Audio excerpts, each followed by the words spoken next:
Hey, this is Chase Sexton. You're listening to the MotoXpod show.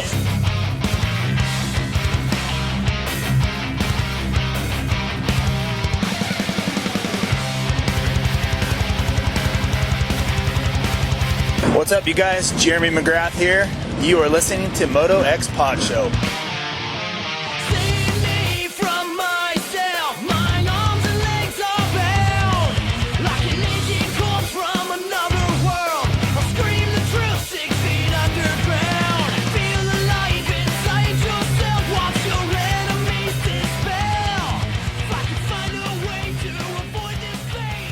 Welcome to a Wednesday night edition of the Vital MX MotoXpod show presented by Racetech and Yamaha Motor USA. Yeah, it's the off season, but we have a few topics we can get into, maybe some GH talk from the vet worlds. We're going to have some fun tonight.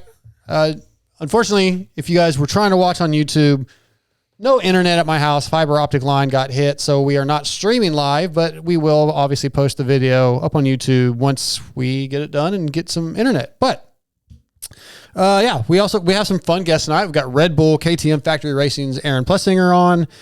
We haven't talked to him since before Motocross of Nations, maybe even before the end of the season. So we haven't talked about SMX with him, I don't think. So should have some fun with him. And then Danny Blair is going to jump on.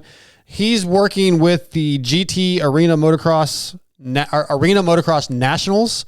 So he wants to promote that a little bit. We'll talk a little bit about Orange Brigade, amateur racing, probably some Eras videos with Carson Brown.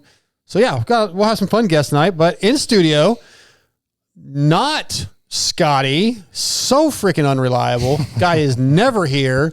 TJ saving the day, coming in, working the cameras. No YouTube chat, but what's up, TJ Smith? Well, I mean, it's kind of like a throwback to not doing it live and me running the cameras again. It's back in the old days. Yeah. So good to have you in. And once again, from 710 Designs, Chase Moore. What's up? Good to be back, man. Good to be back. Good to have you back. So yeah, we'll have a fun show. It might not be as long as all the other shows. We also have the introduction of the ETS Racing Fuels Turd's Takes tonight. Hudson Short's going to come on. He's got a topic he wants to talk about, so we'll do that towards the end of the show. So that should be lots of fun. But as always, the show is presented by Racetech and Yamaha Motor USA. And Racetech is the world's largest aftermarket motorcycle suspension modification company. And they have over 35 years of experience providing factory-level suspension to the everyday rider. But not only do they do suspension, they have been developing the best combination of porting and cam timing, mapping, and related components to build world-class engines. And it's a painstaking process. Racetech has spent an impressive number of hours doing research and development on the flow bench, dyno, CNC, and at the track to create the Racetech power plan. So check out racetech.com. Find out where your local service center is. Get to know your local service tech. Get your suspension serviced. Upgrade your valving if you need to get some revalving done. But you can also get some motor work, some motor engine parts, etc. at racetech.com. Okay, so a few little pieces of news this week, and then we'll talk about GH or whatever else we feel like. Probably going to be some random topics tonight, but we did see that Cooper Webb signed with Fly Racing, which that's a cool deal for him, I think. Not the biggest news in the world, but it's cool that he I think Fly's a really cool brand, even though we are sponsored by FXR, but I like the guys at Fly. It's a multi-year deal. It's probably something that he'll be able to end his career on and build a little bit of relationship with those guys, Chase, and I think that's good for him. It's something new. I'm happy for him. I think it's just a cool thing. I like Fly Racing. I like those guys. Yeah, I'm stoked. I like Coop. Yeah, I'm stoked too because Thor hasn't really done anything special with him, and his stuff's kind of baggy. I don't know. Just say it, TJ. I would say just turn my headset down just a little bit. Sure. Yeah. But yeah, like it'll be cool to see some LE stuff with Coop and stuff like that. Is that better? Yeah, it's a little okay, bit. Cool. Yeah, what do you think, TJ? So I know like gear breaking news type stuff is not the biggest deal. When you say multi-year, what do you mean by that? At least two, I think it's at least two, but I think it's something that they want to build a relationship with him and finish out his career. I'm sure he'll be that's the goal. Well, because I was about to say, it seems like 2 years from now, it seems like way too short for him to be, ready to exit the sport the way that careers are going nowadays, stuff like that. I figure they're going to need 4 or 5, 6 years. I'm sure they'll extend it, and I'm sure he'll be some kind of brand ambassador after too. I'm sitting in Scotty's chair, so how old is he? He's 21. Just turned 21. Cooper? Yep. That makes sense. Are you asking this as a serious question? Yeah, I don't know how. Why I don't think you just Google it instead of asking? Like, I don't know the ages of these guys. I think he's like 29. Forget how somewhere old right around there. Ask me how old I am. Okay. Anyways, because I don't necessarily. Well, the remember. reason why I asked, I'm just curious. Like, I mean, we do have longer and longer careers now. Yeah. I mean, someone says, "Oh, I signed a multi-year deal, 2 years to end my career." It just seems like a long time. I don't think it's necessarily to end his career. Well, I mean, I think he plans on staying with them through the end of his career, but I think it's just starting as his That's the 2-year goal. deal. He was looking for something to like a home. Yeah. And Fly is has a history of supporting riders, like for making, like you said. Yeah, Pike and Bradshaw and Osborne. Yep. There's they're all Shorty still in Fly stuff. Yeah. Yeah, it's cool. So there's a couple of little pieces of news. Like Casey Cochran is going to be part of Rockstar Gas and not Husky, which I didn't realize that was happening. Again, not the biggest deal because it's still under the same tent, but I'm so something surprised interesting. about that Rockstar thing. Yeah. Well, Like just them go into the same team that is basically a Red Bull team. You know what I mean? Like, I don't know. Like, Well, it's Rockstar Rockstar? Husky and Rockstar Gas. yeah, the KTM's different. Yeah. It's Red Bull. okay, yeah. Yeah, fair Red enough. Bull's KTM. They're like trying to Husky, downsize. Husky and I think Gas are Rockstar. They're trying to downsize, and I think TLD is going to end up getting the Ducati factory That's thing. what so they're hoping. That's yeah. what they're hoping for. But I knew that. I just was surprised that the Rockstar thing went over there. Because, yeah, I was curious what they ended up doing with that too, and I guess it makes sense. It's Well, it they're was just spreading the almost money gone. out, less riders. What? that team was almost completely gone, right? Yeah. Yeah. The gas, yeah. All right, Glenn Helen, for me this past weekend, Vet Worlds. I don't know. You did great, right? How many of our listeners listened to Pulp and heard the whole story or most of the story? Yeah, do you guys, after me talking about it and texting, do you either of you want to go do that No. event ever? I don't really want to go ride GH again. I almost died the last time I went, and it wasn't a Vet World weekend. It was curbs everywhere. Every time I've been to GH, it's been fun, but I've never been but a practice days. So I mean, So I would had- you go, TJ, and do the race like next year if you were able? Would you go do it just to experience it? I would have to go to Yeah, experience it. I think so. I'd probably do it once, but Okay. I don't So- want to. So I heard it back and Not forth gonna during go the show. all Are the way. you in again? I jokingly said I'm in, but I think I'm out. I don't want to. So But you're a cross country guy now.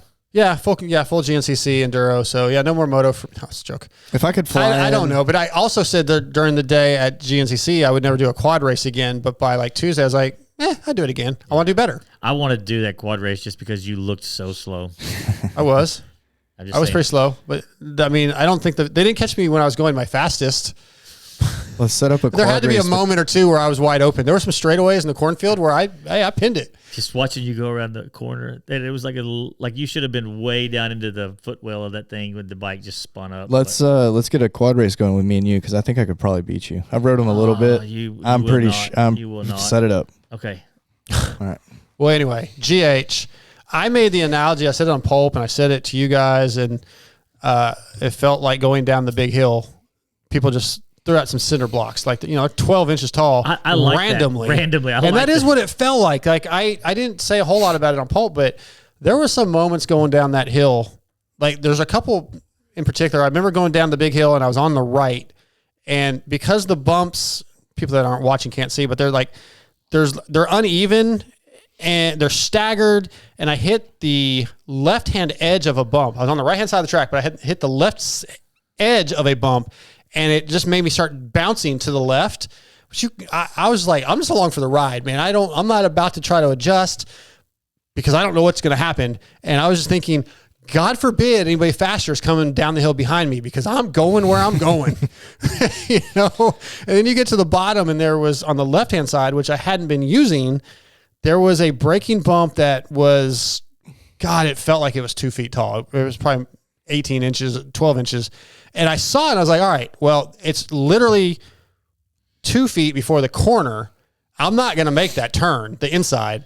So I just blipped the throttle and jumped off the braking bump and then kind of landed in the corner, bounced over the berm, the inside berm. It was like, oh God, thank you. It was terrifying at times. It's so weird to me because I think I want to experience that because though obviously I'm not that fast of a rider, I've never been on a track that was so rough where I felt like that. Like, and where people complain about it being rough for whatever reason, that's never bothered me. You know what I mean? I mean, even Phil was like, dude, I've never ridden anything Right, like this, right. which is kind of crazy to think. I'd like to experience that, but I obviously, if you're going faster, you're going to kind of get over the top of that stuff. But when you're I had really bad arm pump because it's so scary and you're holding on so tight. I'm not breathing. And there were literally like potholes. Like imagine a pothole in a highway. Those ones that you hit with your car, just kaboom. Yeah. But you would hit them and the bike would just bounce, almost like stop and bounce straight up is what it felt like. Clearly it's not actually what happened, but it was so abusive. Yeah. And you're just like, and there's like the guys talked Monday night, you would jump or go over a jump and there would just be this 2 foot deep hole. It seems with like a flat back. What's the other track that's on the other side? It's they call REM? it the REM. Yeah, they jumped across into that, or like part of it. Well, I was going to say, did they run part of the REM? Yeah, track? they did, because it was like I think Phil was the fastest time of the week or the weekend, and it was like a 2:41. It's like it was nowhere near what we rode. Yeah, it was way different. Didn't have the hip jump in there. Yeah. It was a lot different. So like Talladega, turn up part of the hill, down, up all the way to the top, down, back up over like where you would normally go towards the hip, but it went a different direction. Went down to the bottom, made a 180 right, kind of went around the hip jump. Oh, okay. Or actually went up the side of the hip jump, over the hip jump to up higher, then made a right, went down towards the tabletop. And then where mini Talladega is after that little table, it kept going straight up that. Oh, wow. Farther back into REM, came back around. Across that parking area. I mean, I was 3 minutes, 40-second lap times. Yeah. I wonder if, like, I guess what I was thinking was if they could make it longer and less laps, but you still spend the same amount of time on the track, maybe the track wouldn't get as beat. Does that make sense? It still does. They don't really do a lot of maintenance. So the text I got, let me see if I can find it real quick. I think I screenshot it. I landed Friday at about noon, and I get this text from Mathis. Don't get on the plane, Dark. Track is fucked. I saw that. I saw, too late. I just landed in Ontario. He said, turn around. So, yeah, that's when I get, and it wasn't inaccurate. It was incredible. Yeah, even like Phil was like, I don't know what the F you guys are doing. This is disgusting. I've never seen anything like this. It's disgusting. Was there anybody in y'all's group that walked away happy with like without complaining about the track? I don't think so. Not that I remember. No. How do they get away with that? It's Glen Helen. I think it's just like event. A bucket list place, bucket list event. Like you just go out there and deal with it because you kind of know what's to expect like coming in. I just said, I'll go do it. You know what I mean? Yeah, whatever. Yeah, that's kind of what it is. All right, we got a few more things before we got AP in just a few minutes. Let's real quickly jump into our Yamaha Motor USA highs and lows. Yamaha has a reputation for dominance. It doesn't happen overnight. It's built over decades. And the YZ story is over 50 years of iconic machines and groundbreaking innovations. Yamaha took the championship winning bikes and made them even better because the best doesn't rest. Check them out at YamahaMotorsports.com or go to your local dealer and check out the new line of Yamahas. A lot of great bikes from them, on-road, off-road. Yamaha highs and lows. Want me to go first, or do you guys have some ready? Or go ahead, Chase. Mine will be deep. Yeah, I'm going to pull up Faith sent some in also, so I'm going to pull hers up while you go, Chase. Like all the stories from World Vets, the Pulp Show. That's my favorite Pulp Show of the year. It had me cracking up from all the stories. Shot Swan, state champion, the AMA, like the district championships, state championship. Good turnout. Yeah, it was actually really good. They had the back section open. Cool. Yeah, the back parking. So it was a really good turnout. I got a 24-hour cross-country race, which sounds like miserable, but I'm shooting that this weekend as well. Oh, okay. And then Lowe's. Yeah, somebody invited me to that. And the Gutbuster. It's a lot. It's a lot. There's like 70 teams. Yeah. I was trying to get a team together, but it's like $400 for a team. Yeah. And then Lowe's buddy Jaden broke his femur Friday at Swan, so get well soon, buddy. That's all I got. TJ? Go ahead with yours. Okay, well, I'm going to do Faith Williams first. She sent these in. Highs, registered to vote for the first time in my life a few weeks ago. Filled out my ballot this past Saturday. Walked to the local community center, turned it in. Low, thinking about ideas and scenes for pictures that I haven't already used and is hard for me. High, Trump becoming president. I'm ready for stuff. Well, we're not going to get too political, but she's ready for things to be affordable again. Low, Tate Reed getting hurt at Australian Supercross. I know this is a few weeks old, but I'm still bummed. Highs, Doug Dubach's interview on Pulp was awesome. And low, not a fan of some of the details Kiefer said about you from what happened at World Vets. I got a lot of messages about that, and there was a forum thread about it. Like, guys, I knew this was coming.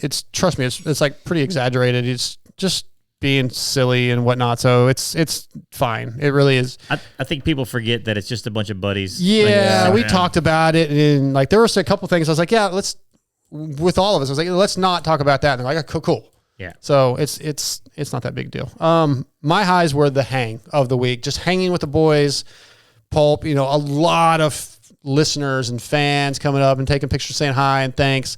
That was nice. It was cool. It's always a cool thing when people that like what we do or what I'm doing with Vital come up and say something. That means so much to me. So those are my highs. Lows were my results. Yes, you said something a minute ago, TJ being a smart ass, like it went really well. I went 31, 21, 24 for 24th out of about 40, 37, 40. I don't know. It was bad. It wasn't good.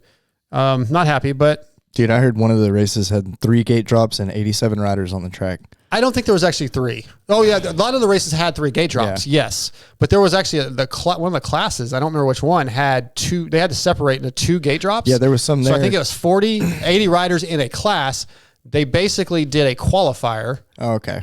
Yeah, that's what I think that we didn't really get into that Monday night, but there should be a cap. Like, all right, 40 per class, and that's it. Why? But would they can make more money? Yeah, exactly. Well, then, because there's certain people, I guess they wouldn't have qualified anyway, but like they just went to the B finals, and then I think they actually gave a champion or whatever for that, but just they do that at the amateur nationals. Yeah, it's just I didn't like it. That's one of the things I didn't like. And that was my other lows. The track conditions were pretty rough. Dude, even pictures like from the parking lot I got from like April and a couple other people I knew that went were just like, dude, I have no desire to ride that place. Like it's iconic. You need to go if you haven't been, ride it once. It's cool seeing the hill for the first time, but man, I saw God a couple times out there that day. And it wasn't even that bad. Right. Yeah, it wasn't the worst it could be, but not an ideal situation. Well, our first guest of the night is online. We can ask him what he thinks of that track. The first guest of the night is going to be brought to you by Guts Racing. Andy Gregg and the Guts Racing crew continue to provide the best seats and foam available. If you want the same seats used by Rockstar, Husqvarna, Hep Suzuki, and many others, then you need Guts Racing. They have numerous color possibilities, staple or Velcro installation options, wing seats, and the best foam in the business with the Phantom Ultralight Seat Foam. Don't forget they have complete seats for the Talari and the Super 73 and covers for the Sur on a Segway, and they strive to ship orders within 36 hours. So visit gutsracing.com and let them know the MotoXpod show sent you. Tonight, Guts Racing brings us from Red Bull KTM Factory Racing, our boy, Aaron Plessinger. What's up, AP? Hey, not too much, man. Just hanging out on a Wednesday night. I appreciate you guys having me on. Well, dude, we appreciate you always saying yes. You say yes probably too often, man. You need to say no once in a while. But before we get into anything, I was just talking to the boys. I raced the Vet Worlds at Glen Helen this weekend, and it was disgusting, AP. It was the worst track conditions I've ever rode in my life. Phil Nicoletti raced and was like, I don't understand what is going on here. You've raced GH a few times. It wasn't probably like we raced it, but that track gets nasty. Yeah, dude. I've been out there on more Thursdays than I can possibly count. Yeah. And most of the time it was around 4 to about 7 p.m. So yeah, it definitely gets dry. Rockstar coming up, and it's definitely gnarly. But it was always prepped really different for the outdoor national. I always liked it for the outdoor national, but never for midweek practice. Yeah, so I would say imagine a midweek practice with about 10,000 more bikes on there. It seems like. It's disgusting. Like Phil was just like, it literally, the way I described, I've said this a bunch of times, but coming down Mount St. Helens, if somebody took a truckload of cinder blocks and just threw them out randomly, that's what it felt like. Just because look, guys like me, as soon as we top the hill, we're on the brakes, dink, dink, dink, dink, dink, all the way down. And it just develops it's awful, AP. It's awful. It's terrifying. Steve Mathis kicked my ass, but we came away safe. Well, that's the most important. That's the most important part. Come away safe and at least have a little bit of fun. Absolutely. Listen, man, one of the main reasons I wanted to get you on is we haven't really talked to you since the season wrapped up, and we definitely haven't heard from you since Motocross and Nations. Congratulations on second overall on the team. fourth in your class. I just want to get your thoughts on MXDN. It much better performance and experience, I would assume, than 2023. Yeah, for sure. It was definitely a way better experience for sure. In 23, I was almost like beat when our season ended, and like I was ready to go for sure, like to go over and race in France, but it was almost like that first experience with the SMX series, and stuff started going longer and just a lot of racing. I think my body had just about enough by that second moto in 23, but this year I was amped, I was ready to go, and my teammates were awesome, and it was just a really, really good time. But man, it felt like a daggone war zone, man, over there with like the weather, and dude, the smoke bombs were crazy, and dude, it was definitely a gnarly experience. But man, England was pretty fun, so I'd definitely go back for sure. Nice. So you've done one in America and one over there. Which do you prefer? And like, he's done a few of them now. Yeah. Yeah. Well, I mean, I just mean, he's done them both in both places. Like, how different are the Euro ones? I've always heard that they're just a whole nother level of crazy. Yeah, it's wild, man. I think a lot of it, from our point of view, is a lot of these fans over there, they don't see us like our normal fans. They see us on TV, and it's like when we go over there, they're trying everything and anything to get to us, and it was just person after person running up, just yelling at me, and just like good yelling, not like not like bad yelling. So it was crazy. I came away with a couple gifts. I think one of the guys from the Netherlands gave me a pair of clogs, like actual wooden shoes. Yeah. And it was such a cool experience. And like, to answer your question, it's I don't know. I didn't really feel like too much of a difference from Redbud to over there. But it was just, I guess the difference was the fans, man. Just like the fans just ready to see us at all times. And like over here they are, but it's almost like we're a little spoiled. We're like a fairy tale character over there. Yeah. Superheroes. It seems like superheroes. Yeah. And I heard you mention, or maybe I read you talked to somebody maybe at Racer X, I can't remember, but you kind of said like you had to almost be mean because you spend so much time doing autographs, even at Supercross and Nationals when it's not necessarily autograph time. And you just had so many obligations at MXDN that you couldn't do that. And you kind of felt bad, which, I mean, we know you. So I'm sure that was difficult. Yeah, for sure. I definitely felt bad after the, when I was leaving on Sunday. I was just like, man, I signed some autographs, but I feel like I could have sat out there for hours and hours and hours, just, talking to people and signing stuff and saying hi.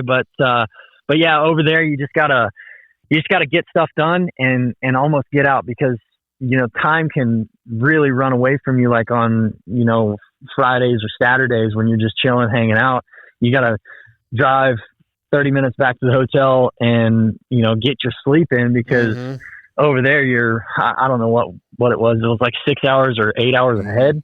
Yep. So, our sleep schedule was messed up. So we had to get in, get out, and sleep the day away. Right. So you going over there and experiencing all that, does it make you ever think of wanting to come, like go over there and race a series, like the season over there? And like, as I guess you're come to the end of your career here? If I could find a way, I don't think it would really work out, but in a perfect world, if I could go over there,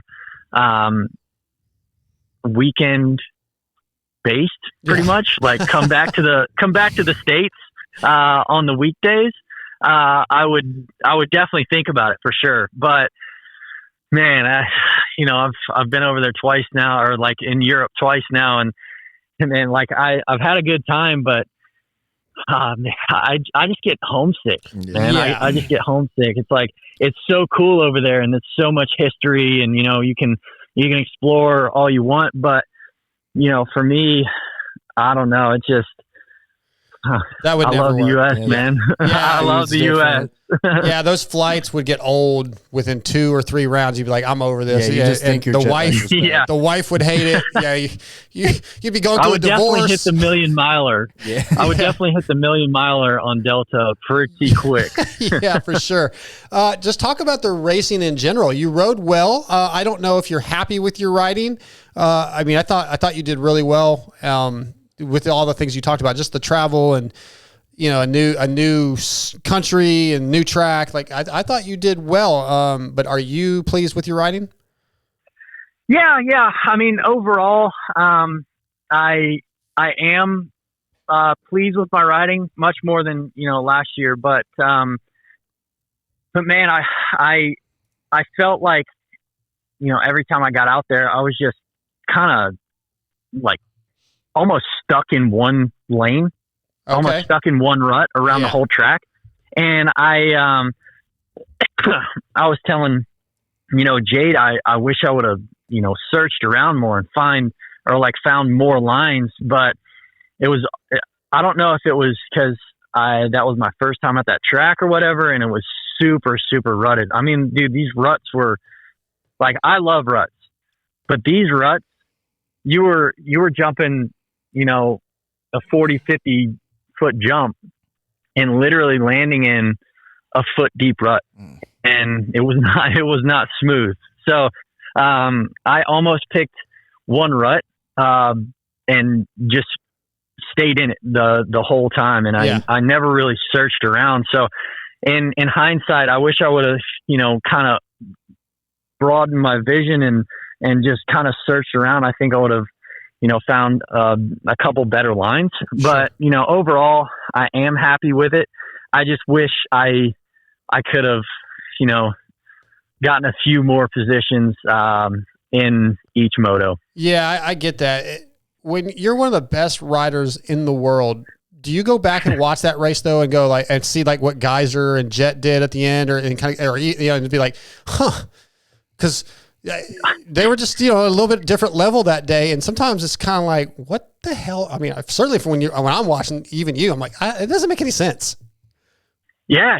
And that's what kind of led me to what I just said. It was like, I was watching it back and seeing what, Jet and Tim and even Eli were doing. And man, they just kind of just opened everything up and picked just a little bit better lines and just kind of rode just effortless with it. And that's kind of what made me think about what lines I was choosing, because the lines I was choosing they were not as good as those guys' lines for sure. Yeah. That's how I felt this weekend at GH when I watched Phil and A-Ray out there. I was like, oh, that's how, okay. With Phil, I was like, that's how you're supposed to do it. With A-Ray, I was like, it kind of looks like me. He's just wide open.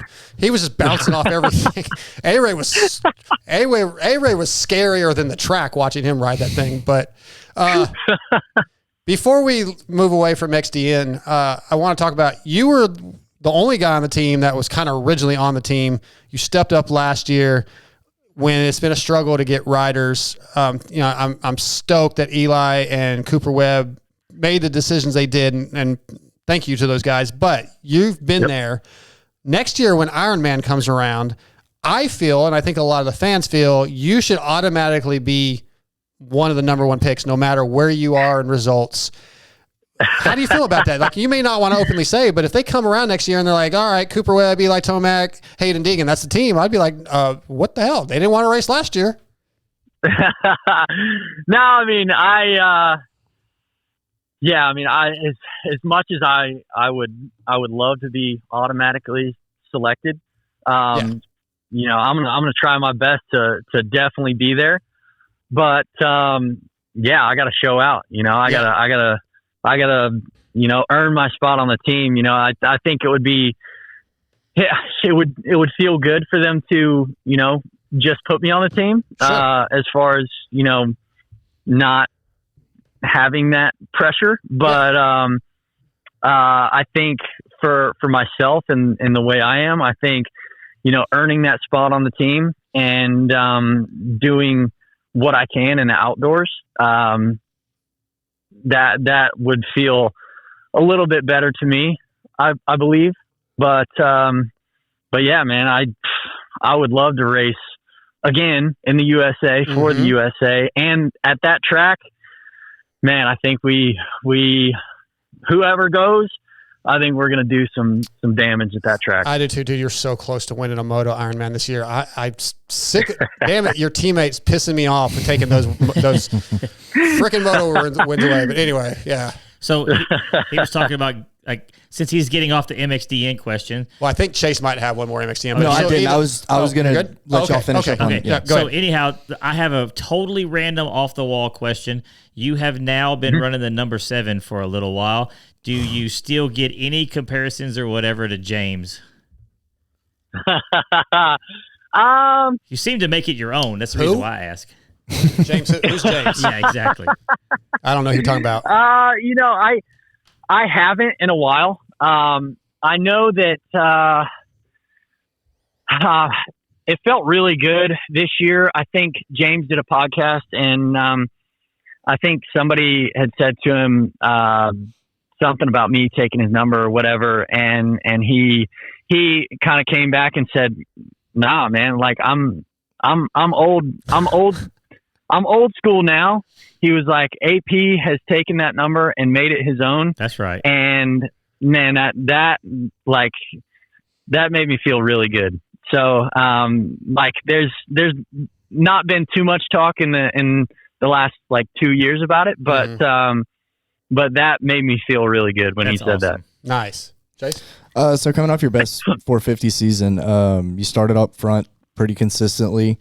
Did y'all find something on the bike, or did you just get more comfortable to it? More comfortable with the bike? I think, you know, a little bit of both for sure. More so, I think the team, they did a phenomenal job at going back to work on the off season last year, and they really took into consideration what we said about the bike, and they came up with a lot of stuff that made the bike more comfy, more rideable, and just overall better with the track conditions. I think a lot of the credit goes to that, but I definitely bettered myself too. You know, I focused on a lot of things that I haven't focused on in the past, and that plays into the team making the bike more comfy as well, because in the previous years I wasn't able to, you know, focus on that stuff. I was just like focused on trying to keep the bike straight, or you know, just riding the bike. So this last off season, I was able to focus on myself a little bit more and just focus on like body position and breathing and just everything that you know, I feel like would make me better, and you know, just kind of studying the guys that are better than me. You know, like Jet, he makes it look so effortless, and I kind of get jealous sometimes watching him, because man, he can take the roughest, toughest track and make it look like there's not a bump on the track. So just those little things I was focusing on, and you know, it played out in my favor. Yeah. Yeah, it definitely did. You're speaking of like improving every year. First of all, Aaron Plessinger brought to you by Guts Racing tonight. Have you thought about, have you ever considered changing up your program? Like, you've been at Alden's for a long time. Have you ever considered, oh, let's try something different. Let's maybe go to a different facility, try a different trainer, just to see if if anything comes from that, or are you very happy just sticking with Alden?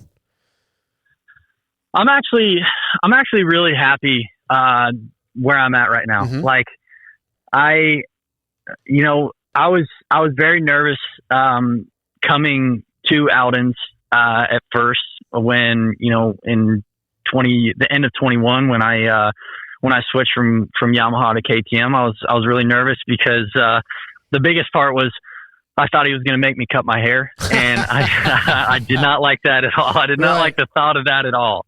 So that was one of the things. And when when I actually talked to Alden, he's such a good dude. Like he is, I don't know. He's just like a good friend now. And, and I think we get along really well. I think that plays into, riding good and having fun every day. And man, the dude has, proved himself over and over again. Why he is one of the best trainers in the world. Sure. He's got many, many championships, and I feel like, having the facility that he has, which is pristine, and not really having to worry about anything other than just showing up, riding my dirt bike or showing up and training. That is a really good feeling to me, because I don't have to worry about anything when I do come home, and just chill. I know that everything's taken care of. Yep. I know that I have a good track. I know that I have a good program that I'm on. And, it hasn't really crossed my mind that I want to, go anywhere else. Just cause this position that I'm on, the team that I'm on, we get along so well and we gel so well that, starting over with a new program would, it kind of scares me a little bit. I understand. And I also understand not wanting to cut the hair thing. So I'm on board with that. Yeah. But as I recall, unless I'm wrong, the last time you won a title, your head was pretty much shaved. Am I wrong? That is right. Yeah. I cannot argue with that. Well, we're over here happy that you didn't sell out like Darkside did. Yeah, man. Your hair, so. Hey. Oh, dude, I still remember that day. Dude. I was heartbroken. I got bullied into it. It's scarred a little bit. It's worked out pretty well. Yeah, Kiefer and Mathis bullied me into it, but I also did it for a free motorcycle, man. I couldn't say no to a free motorcycle. So I can't argue with that. Yeah. I cannot argue with that.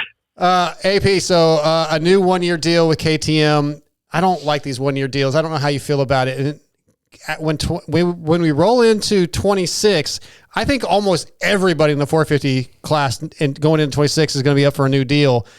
To me, that would be kind of nerve-wracking a little bit. Like, how do you feel about it? I mean, I know you're happy to have a deal, but I would have rather them giving you a 2-year deal, man. What are your thoughts?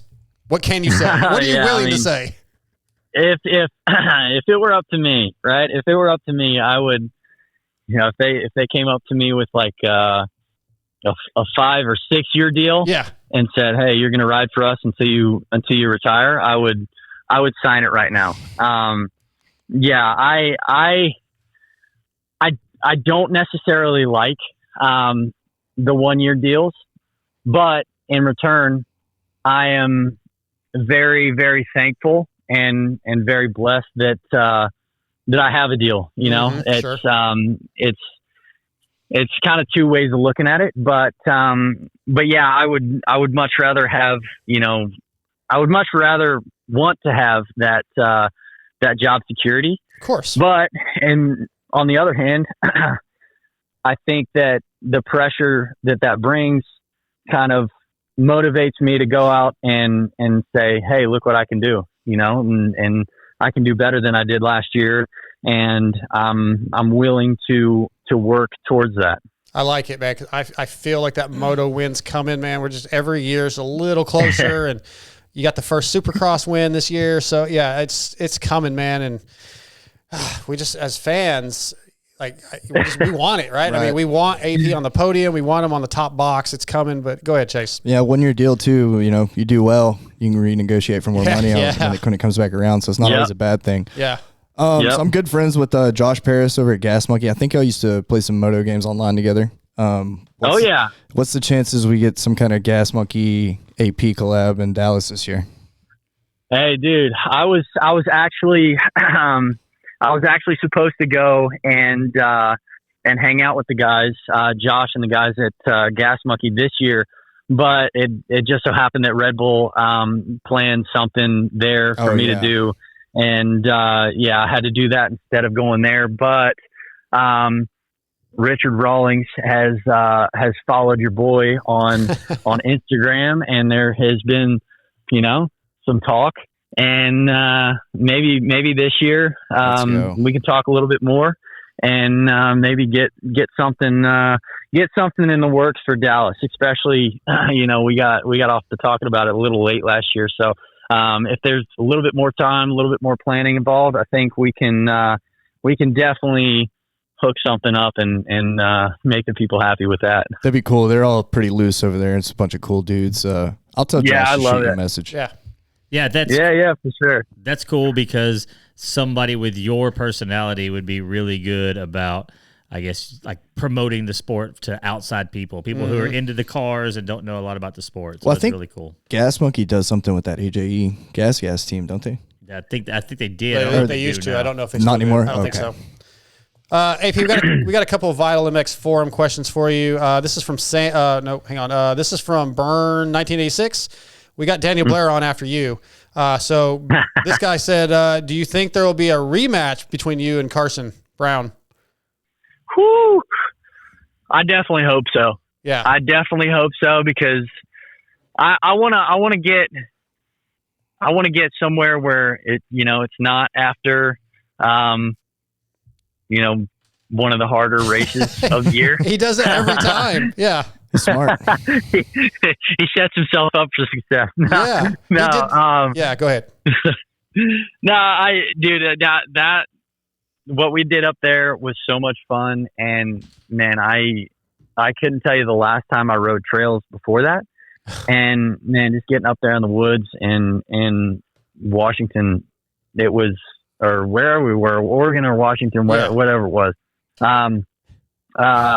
It was so much fun, and to add to that, the riding the two-stroke, the 96 two-stroke, was so much fun, dude. It was a time I'll remember for a long time, and nice. it was so much fun. But yeah, I definitely wish, or I definitely hope that we can get a rematch going sometime soon in the near future. So we'll talk about it. We'll see. Yeah, you need to do all right, you beat me on a motorcycle, whatever. Let's go do like a barrel race or something. Get Carson on a horse. I had a question about bulls, actually. Oh, go ahead. Yeah. I was, Cowboys ride bulls. Is there ever a chance after you retire you're going to get on one? Dude, I did it when I was younger. It's some of the most adrenaline I've ever done, but it's nice. It's nice having a kill switch. That's what it felt like coming down Mount St. Helens this weekend. Yeah. I mean, riding a dirt bike's one thing, but getting on a bull at that, I'll get on a horse for sure. Yeah. Hey, but man, the bulls are like bucking bulls are way easier than horses because you're a lot higher off the ground. Yeah, you can. You can definitely. Yeah, it's definitely something I've thought about before, for sure. And with the right equipment on the right bull, I think I would. I think I would go for it. Yeah, I don't think Red Bull would be too stoked on that right now. They would have a damn good marketing opportunity. I know that. You're not wrong. The bull you rode at Texas Live or whatever that's called, that's the only bull for me. In the bar with the airbag around it. I'm good. Yeah. All right, AP, just a couple more before we let you go. Weekend before last, before I was at Glen Helen, I was at Ironman for the GNCC, and I got to do a quad team race. My teammates were Ryan Villapoto, Damon Bradshaw, and Johnny Gallagher. Would you race a quad?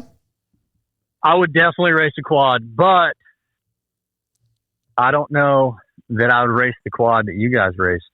Why? Did you what class did you guys ride? Did you guys ride the morning class? Yeah, they threw us in the industry class, and they just kind of threw a team race together. Like they didn't even score us as a team race. They just threw us in. It was very last minute. So whenever I raced, the morning class, the front row were all Can-Am like 800s or 1000s. Yep. Is it still like that? Yeah, I think so. They like the almost not farm, but I forget what they call it. But yes, big tires and yep. That is the class that I would want to race. Those things sound mean. Dude. They're fun. They sound so gnarly. It's like a monster truck. Mm-hmm. Yeah, and dude, whenever they're going through a mud hole or something, and they get out and start going down a field. Yeah. Oh, dude, it is such a good sound. But no, yeah, I would love to not only come back and do a GNCC, but do something like you guys did. That looked unreal. That looked so much fun, and it wasn't. And yeah, I was gonna ask you about that. Like, how do you feel? Because you raced. Did you race on Sunday as well? Yeah, I did the plus 45 B class on Sunday. Yeah. How'd you feel on Monday? I was hurting, man. My back was hurting because we also rode Friday I did an hour and a half at the Yamaha intro for the new FX. So I rode an hour and a half Friday, 1 lap on a quad Saturday, and 2 hours Sunday. And yeah, we were all hurting. Like RV could barely stand up. We were all just broken. Backs, mainly lower back. Lower back was rough. Yeah, I remember because I mean, their off season was a little bit longer than what we have right now, and I always remember going to the Florida GNCC, the first one when I raced, and man, after that, like I think it was Florida on one Saturday, and then the next Saturday. It was Georgia, and we usually have a weekend off in between. Okay. But the first 2 rounds were always back to back. Yeah. And man, I would go home after the Georgia GNCC, and I would feel like I was broken. Yeah. Because, dude, after not doing anything for a couple months and just getting back on the bike and going from Florida to Georgia, and then, oh man, it was definitely a time. It was. Like I said the whole weekend, I'm never doing this again. I don't know why I did the quad. And by Tuesday, I was like, I'll do it again because I want to do better. Like I'd never even rode a race style quad. So I had no idea what I was doing. TJ here in studio used to race them, but I was clueless. So was RV. We didn't know how to put our, like, we're leaning into the corner instead of outside. And oh yeah, didn't you stall it coming into a chute and then couldn't start it because we came into a chicane that was only wide enough for one quad, and I stalled it, and we didn't do any pre-check stuff. I didn't know where the start button was. It was on the opposite side, so I got quads behind me just yelling at me and revving, and I'm like, I don't know how to start it, dude. Yeah, full panic. That is awesome. That is amazing. Last question for you. When I reached out a couple weeks ago, you were on vacation with the family. How was the vacation? What did you guys get to do? And have you getting to go to any concerts lately? That's the last question. Yeah, no concerts lately. But I did go to the Georgia Florida college football game last weekend, and that was really, really fun. Georgia ended up winning. Go Dogs.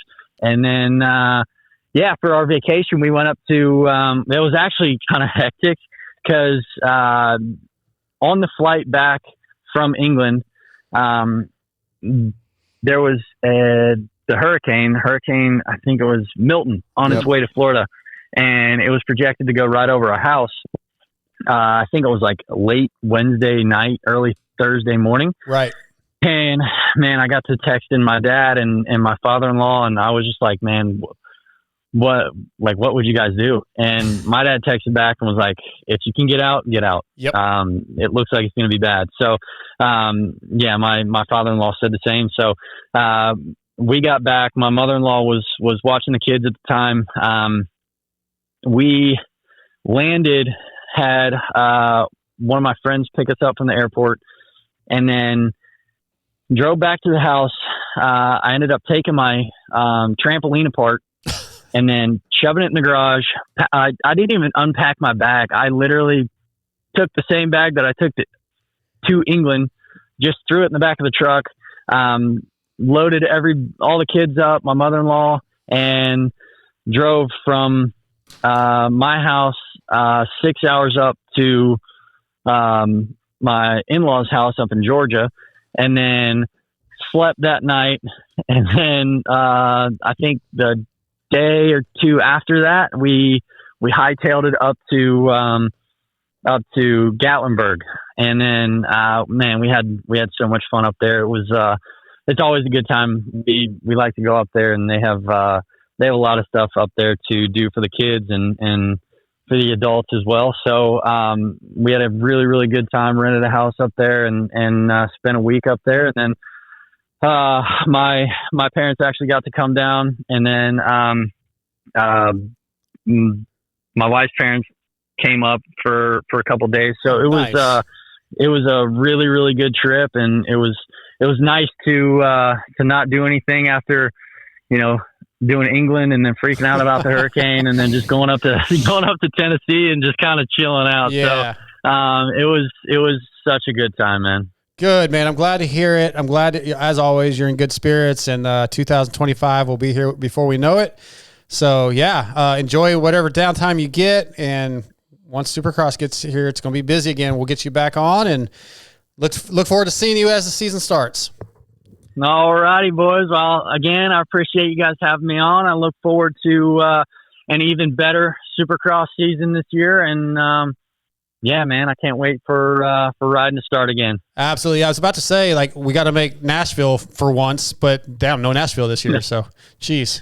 Yeah, and I'll probably finish out the Supercross season this year. That's just probably how it works out.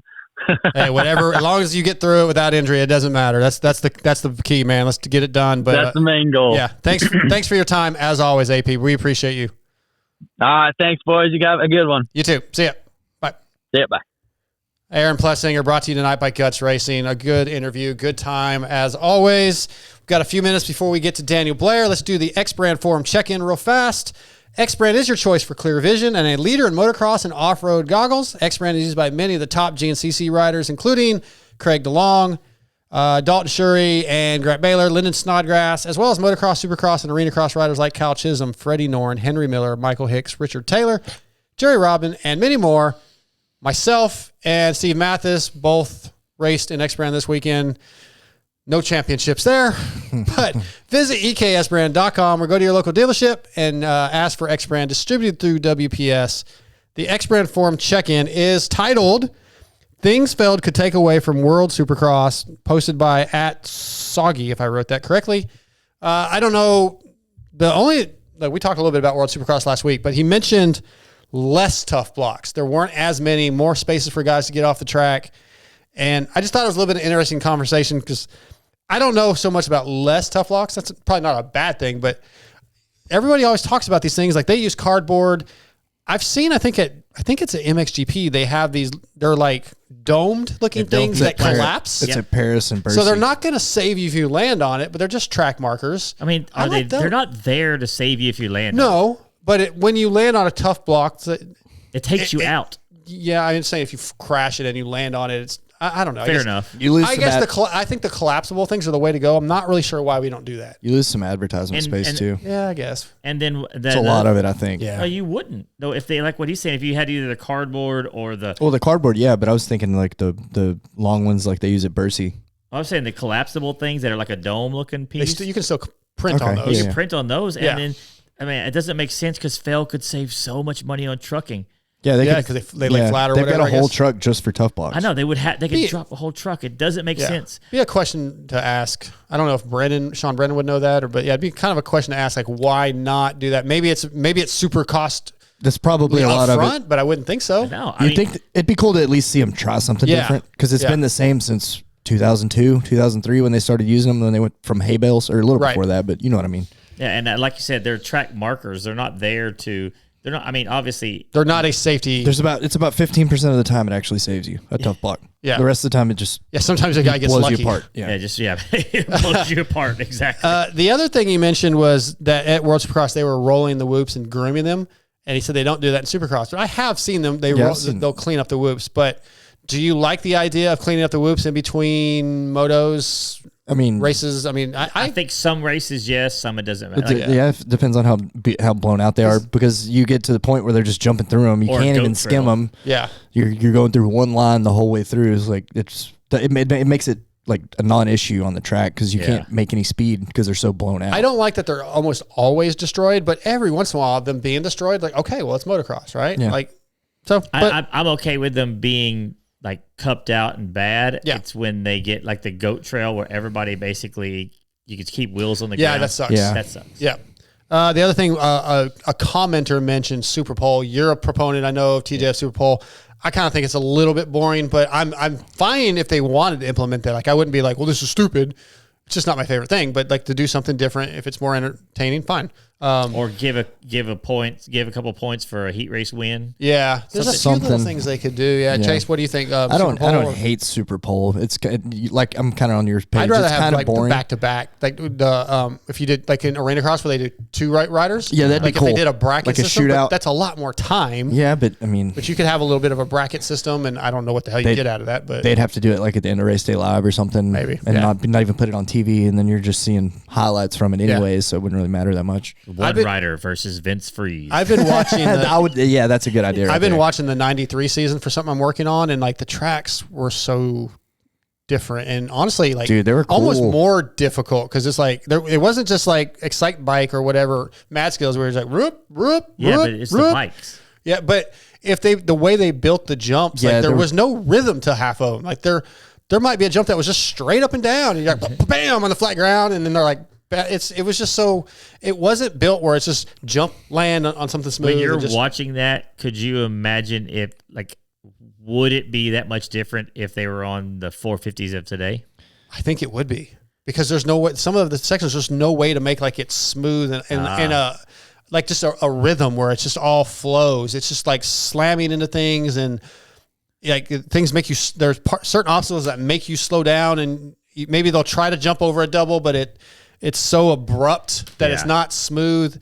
It was just interesting how different the tracks were built. And I would love to see them do like a retro year. And we're going to build the tracks where you can't just make it smooth and triple, triple.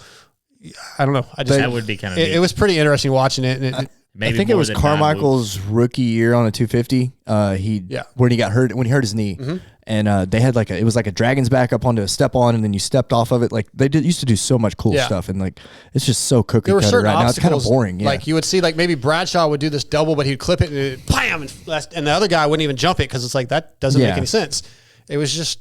It was very different, obviously, what we have now. It wasn't so cookie cutter. Yeah, it's definitely cookie cutter, and it's gotten kind of boring. A little bit. At times. Towards the end of the season, you're ready for outdoors every year. Barnett Dirt Digger clutch kits have 75 years of experience behind every kit. Engineered for maximum performance, Dirt Digger clutch kits feature friction materials formulated exclusively for Barnett. Get your Barnett clutch kits at barnettclutches.com and get 10% off. 10%. 10%. You get 10 croissants. 10 croissants. This is the Barnett Clutches Clutch Performance of the Week. Not a lot of racing. I just put Phil Nicoletti down for winning the Plus 35 Pro Class and making Glenn Helen his bitch compared to like when I was watching him, I was like, I don't understand how he's going so fast and like going down the hill and the bike isn't even really bouncing. It doesn't make any sense whatsoever. I think mine may actually be you for finishing all of your motos this weekend as bad as what the track was. Thank you. I'll take it. I am the clutch performance of the week. I dig that. Yeah. Watching A-Ray was so funny, dude. It really was. Well, did you hear him talk? Oh, you were on the show. Like the air leak and his forks and stuff. Oh yeah, dude. We were like, well, I was the one that set his whole shot device. He's like, "Do you think we're setting it too early? You think it's going to leak out?" I was like, "That's fine." It doesn't matter. Well, I'm sitting there going, he was just jumping things and slamming into things and like wide open almost, but just the bike kaboom! His body's just slamming in the bike and he's pinned the whole time. Like I'm like. Yeah, that makes sense. Yeah. That looks like Glenn Helen fast. Yeah.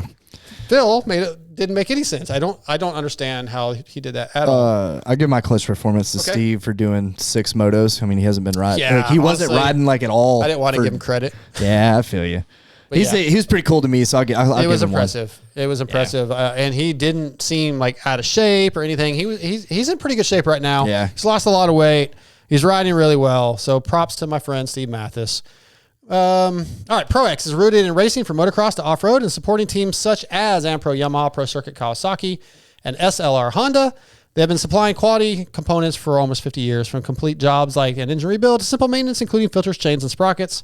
ProX aims to bridge the gap between OE quality and affordability, and you can find ProX at your local dealership or visit pro-x.com and search for parts. Guys, we're all buying parts for our motorcycles, right? I mean, you guys buy parts all the time. Unfortunately. Check out ProX. They'll help you out. They'll take care of you. I've ordered chains and sprockets from ProX, and it's high quality stuff. 500 ProX pistons. Have you? Oh, yeah. Good stuff. Well, our next guest of the night's on the line. He's going to be brought to you tonight by FXR, which is designed by racers for racers with industry-leading fit, finish, and performance. Progression is the name of the game with every new piece created. At FXR, we push our brand to the next level to provide you with the best products possible. Used by Muck Off, FXR, Club MX Yamaha, Mike Brown, Brock Tickle, Chris Kiefer, Benny Bloss, Phil Nicoletti, and many more. FXR has core motor roots, so you can visit fxrracing.com or go to your local dealership and check out the complete line of 2025 FXR gear. Tonight, FXR brings us from Main Event Moto. He's the Team Orange Brigade team manager. He's a guy named Daniel Blair. You might have seen him on Supercross on NBC back in the day. One of our good buddies. What's up, DB? What's happening, boys? Oh, man, we're just plugging through a Wednesday night show. We're a day late, but just enjoying this offseason a little bit. How was AP? What do you have to say? Man, he was talking some mad shit on you, but you'll have to go back and listen to it later. I can't tell you. No, he wasn't. Hey, did he talk at all about the Eras episode with Carson Brown? Oh yeah, we asked him if there would be a rematch, and he's like, "Yeah, we need to do something." I told him he should challenge Carson on a horse. Yeah, we might have better odds. Hey, I got to give him credit though. That's why I mentioned it. He race washed Schugel the day before and then just stuck around and did this thing, and it wasn't like super duper safe. Yeah. I mean, I think he crashed once, and like this guy's top 3 in points, I think, at that point, and Motocross of Nations is on the landscape there, and he's doing these videos. I mean, so I just wanted to give him a shout out, man. Just what a true sport, man, for the sport, just to be able to like break away for a day and do something cool like that and show that at his core, dude, he likes 100% dirt bike and riding his bike. It sounds like you're giving him props for making bad decisions. Oh yeah, absolutely. No, I didn't say it was a good decision. Yeah. I just give him props for being there. It was awesome. I told AP, and I think you mentioned this on the most recent eras, that Carson seems to have a game plan of doing that. He did the same thing with Manny on this last one. Like Manny had just come off a big race. I think Carson knows what he's doing. Yeah, it seems to be coordinated around taking advantage of like really good guys tired after like a tough day. But he's there too. Carson's there too. Sure. But he's having a good time and he's fun. And then the next day is his day. And these guys are all, I don't know. I don't know if that's the strategy or not. But dude, it's so fun. Carson is truly one of the raddest riders I've ever seen on a motorcycle. And the show's fun because it's like, who's next? And then, the crew just lines up the next guy. And, we got another episode of Manny coming out. There's a rematch episode. And then we just recorded another 2 episodes, and it'll be good. Really good one coming. Is it the rematch on a big bike? Like, it looked like you guys were going to do that at the end of the day. Did you just keep filming? Yeah. So that's kind of how we like to do it. We try to be able to get 2 episodes in one day filming. Okay. And we've been able to pull it off. It's hard though. These bikes, it's not like these are trick bikes. So these things are put together and miracles just to get them there. Yeah. And we pull it off. But yeah, so when we can, we do it. We double up. That way we can do a rematch show, different size bikes. So yeah, Manny will have another bike, and then we did another 2-parter just about 2 weeks ago. Okay. So a couple of buddies of mine, we all have TW200s, and we spent like 3 days in the mountains in Colorado like a month ago. I mean, we could do a lot of trail riding on the TW200s, and it may be our favorite thing is to watch Carson on his TW200. Or whatever it is that day. And but that's what makes him cool, and I think it fits, right? That's why that series is so popular. is because he really is talented on every bike, on any size. It doesn't matter. He's like super elite. So it just shows his range, and then he can do off-road stuff, obviously moto and supercross stuff. He has a pretty good resume too. So it's just been fun. He's a great rider, and he's been great to work with. We'll finish out the eras talk a little bit, because I was going to talk about that a little bit later in your interview, but since we're on it, how do you guys schedule these things? What's the process? And to get Ryan Villapoto or AP or Manny, like obviously the schedules have to work out. You have to have an area to go to. So like, how do you guys manage that? Dude, it's the loosest process, but done by like the most legit people. You know what I mean? Like the Verb guys, Wes Williams, they're involved. Jeremy Malott, Hammer from Red Bull, obviously Carson and his dad. Like they're very, very good at their part. These motorcycles. So it's like the dates are like, hey, maybe this month, kinda, and then it's kind of like, would this date work? And the next thing you know, it's on. And then it's just like a mad dash, and everyone's kind of pulling off things to get there, and we all show up, and we just pull it off. And I think that's why the show's so cool. They're structure, but not really. Yeah, like sure. we know the rules, we know what we're doing, we know how to do the show now, and all the writers that are coming on get it.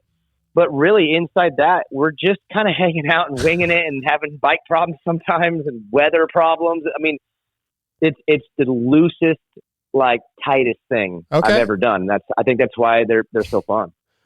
Since you mentioned this a second ago, you said you have another two-parter. You're probably not going to give us this answer, but we had a forum question, which it won't open. Dog lover, I can't see, my fucking phone won't open. She wants to know here we go.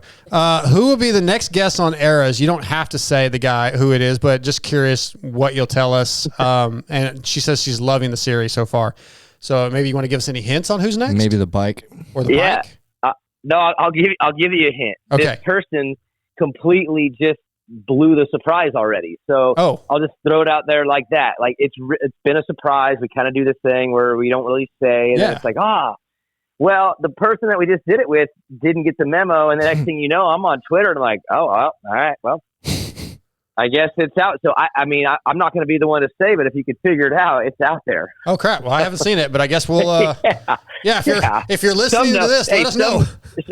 Some listening right now are like, "Oh no way! Okay, so that's what that was." But it's out there. It's out there. It'll be a good one. It'll be a very good one with a very well communicating individual. Yeah, who can ride still, even though he's retired. Okay, we're gonna figure this out. So, last thing on the Eras, I was watching the most recent one with Manny this weekend, and watching Carson go in like on his first lap, and he like his feet were all off, hitting the rocks and just pinning it. And the fact that he's beating these guys, like Manny is one of the best riders on the planet on a motorcycle, and it was super impressive. And I just love your reactions to things. So you guys are killing it.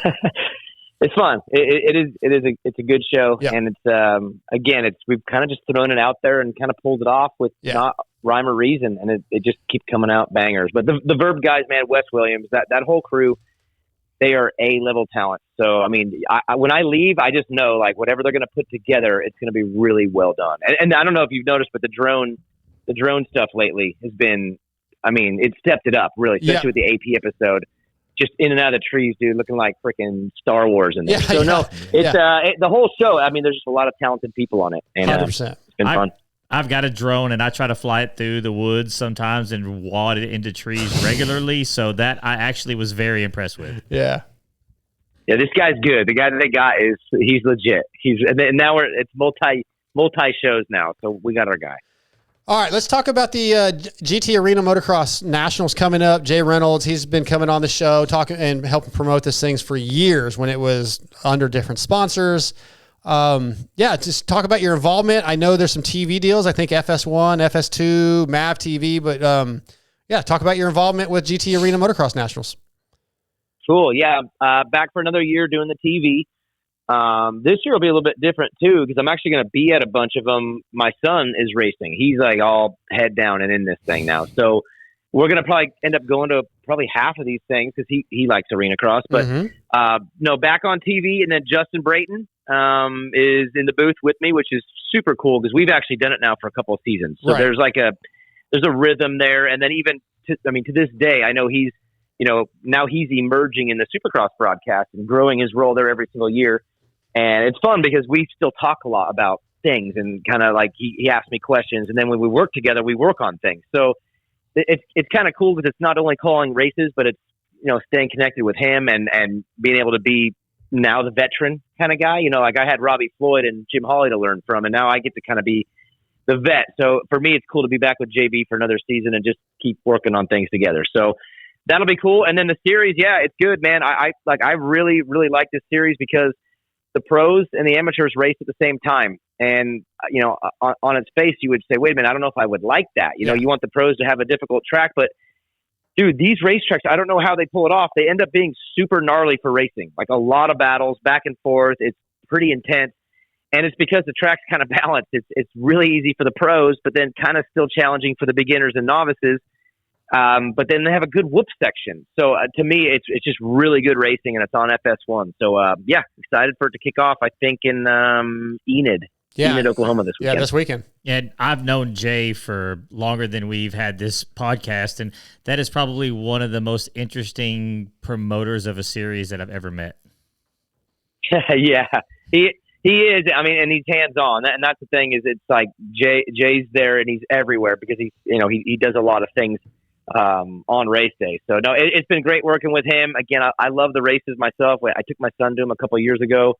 And then this year, we're kind of back at it in the van. He wants to go racing. I might even do a couple myself. So, oh boy, I think we'll be, yeah. Oh no, we're good. Dude, it don't rain inside those things. and I don't have the intimidating force that is dark side on the gate with me that, definitely played a role in my verb crash a little bit. Yep. I might go ahead. I'm sorry. Am I what? We're going for what? Going for another arena cross, dude. I'm going to race.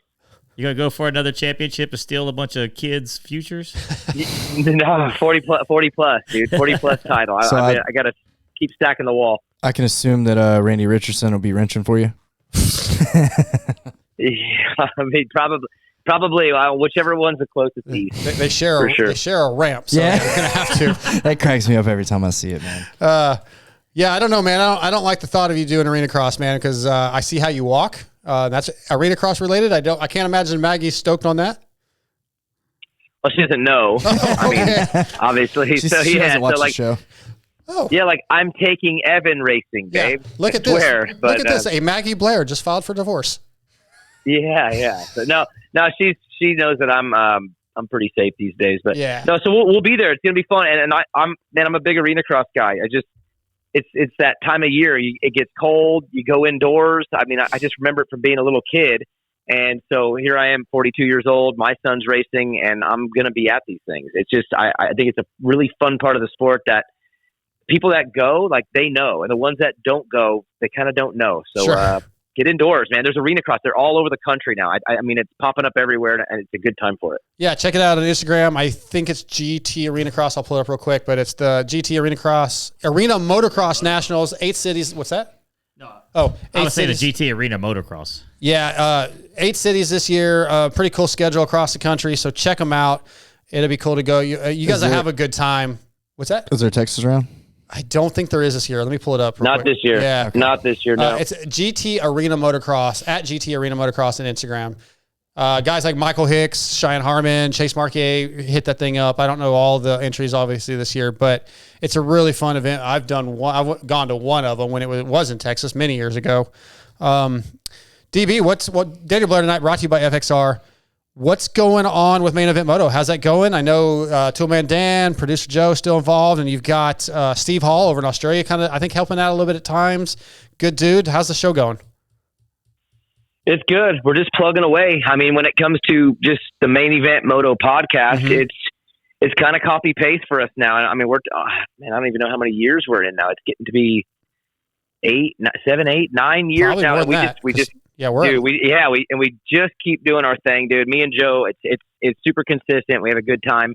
But we're working on things. I feel like with us, every off season is a chance to kind of reset like what we're going to do. Like last year, we came out with some YouTube shows, the Daniel Blair show and the Overreaction show. That was a brand new thing. So this is a time of year when we kind of get ideas. Like, what do we want to do next year? And we do have some really big ideas, and we'll see if they, come to fruition. But we'll be doing something new, and obviously just keep doing the thing that we always do, which is just talking moto like you guys, man.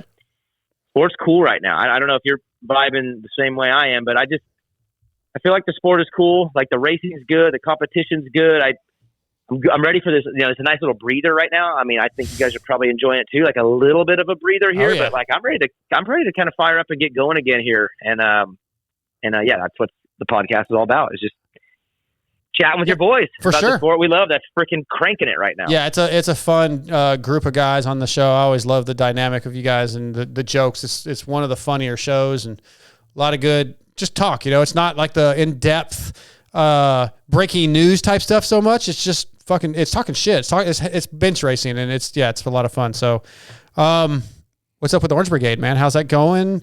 Who are the top guys that you're focusing on right now? And how's your therapy bill from the way things have been lately? We don't even have to get into that. Let's talk about the positives of Orange Brigade. Let's talk about the positive stuff. Well, it's all positive. I mean, it's all positive. Again, it's funny because obviously it's turned into such an easy joke where, hey man, Daniel, all your guys are going to.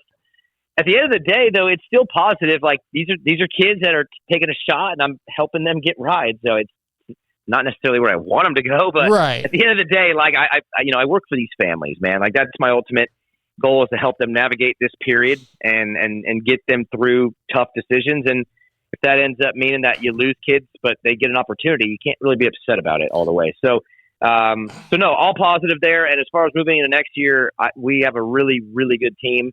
The sport's gotten it's gotten pretty understandable lately with the futures and combines becoming very dominant as far as it's the premier final chapter of amateur. All the factory teams now are watching these because they're on site. They're there so they can watch. So this dramatic change over the last 2 years has really made things cool as far as roster building. And we have a really good group of kids next year in the A class. Luke Fowler, Landon Gibson, and Clark Robbins. They're ready to be really good next year. Yeah, Landon. And then I've got this. Go ahead. Yeah, go ahead. I would say I've seen Landon. I've talked to him a few times. Yeah, really good. And Luke also. I met Luke at Next Level last year, and good kid. So I like those two kids a lot. I don't know the other one. What was the third one? Yeah, Clark Robbins. Robbins, and he actually just turned pro last weekend, so he's like a fresh A. But no, look, like last year, Landon Gibson, Luke Fowler, they were young B riders, and futures for them was just a chance to kind of learn it and like, hey, just go out there and get a feel. And I mean, Gibson got second at St. Louis, Fowler got third at Foxborough, and they really did well those nights and kind of like showed like, whoa, I think we got something here. So they're coming back around for their real year now, and I think they're going to be really well. But the next wave behind that, man, the team is loaded. I have a lot of good B kids. I have 5 kids in the B class. Wow. And every one of them, to me, it's just like flashing lights of talent. So we'll see. Mini-O's is in a couple weeks, and I feel really good about our team, and I think it's going to be a lot of winning this year, which is good because last year we did get smoked at Loretta's pretty bad. So we need a big Mini-O's, bro. All right. So coming into that role, what's been the hardest thing to like deal with? Is it parents? Is it because you're almost you're almost a therapist for the kids, and you're not just team manager or whatever. What's been the hardest part of learning that role? I would say just kind of navigating being remote, probably, because the job is essentially 2 jobs in a way. You're managing, well, it's one job that's split into 2 like very distinct roles. One is managing the families and just navigating this journey with them, with mom and dad and the kid. And there's just questions all the time because these are the best of the best kids, but they haven't been through this. They've kind of seen stories in front of them, but they don't really know. So it's like constantly just steering.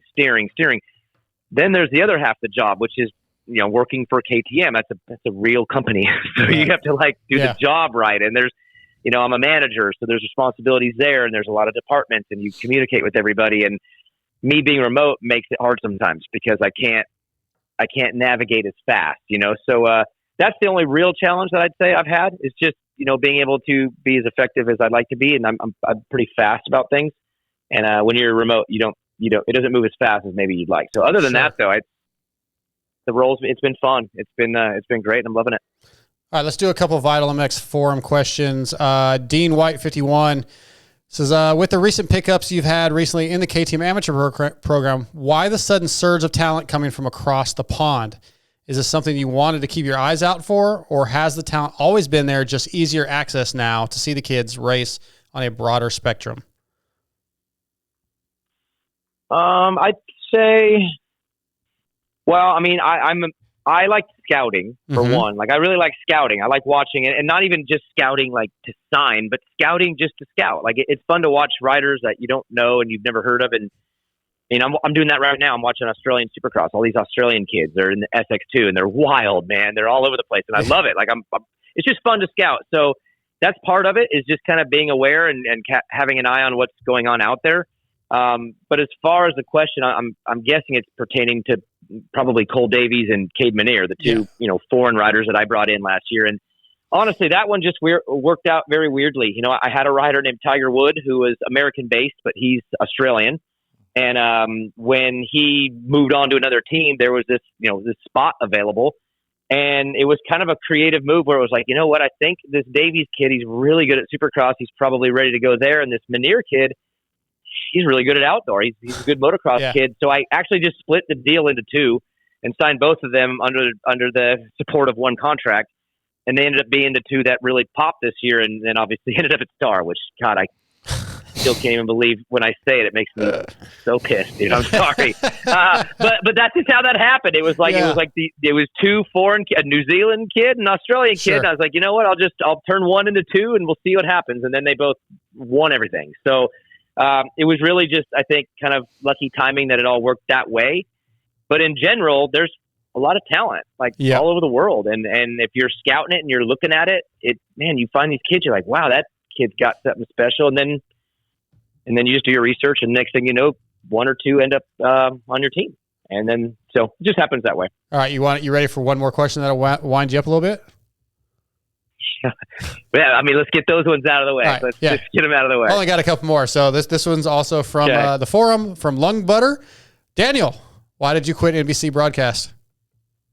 It's funny. Hey, those are the two questions every time. I know. It could be asked who asked it. Would you say Lung Butter? Lung Butter, yeah. Lung Butter. No, it could be. Yeah, it gets asked multiple ways. I know. I almost didn't ask, but then I thought it was funny. So I'd say the answer's in the question. Okay. Fair enough. The tell-all book will come out in a few years, guys. Don't worry, it's coming. I'm waiting on it. Yep. All right, my last question. You guys have anything else moto related? Because I got one non-moto related. I was just curious about riding both classes back in the day in Supercross, like how gnarly that really was. Man, that's a good question. And I mean, we kind of forget that it was so different back then, right? You could ride the East and the West. If you were, the points were weird. So you'd have guys. I remember Josh Hansen won like an East Main, even though he was a West Coast guy. Got no points. Remember that? That was, in fact, that was, I think Stewart. It was 04 Indy, I believe. Anyways, but that rule was different. And then, you could ride both classes in the same night, which, a lot of guys did for the money. Like you could, I mean, I did it a lot because I would try to be competitive on the 250, and then I'd ride the 450 to make the night show money, and then I'd just putt around out there and just get the cash.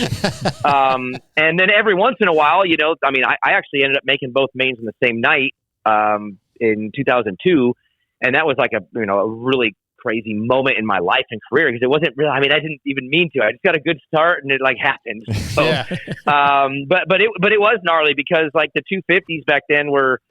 They were new and they were really cool. They had a lot of power, but they were kind of interesting bikes to ride. And then these 450s were just so heavy back then. So they were super scary, just the weight on them. So very different.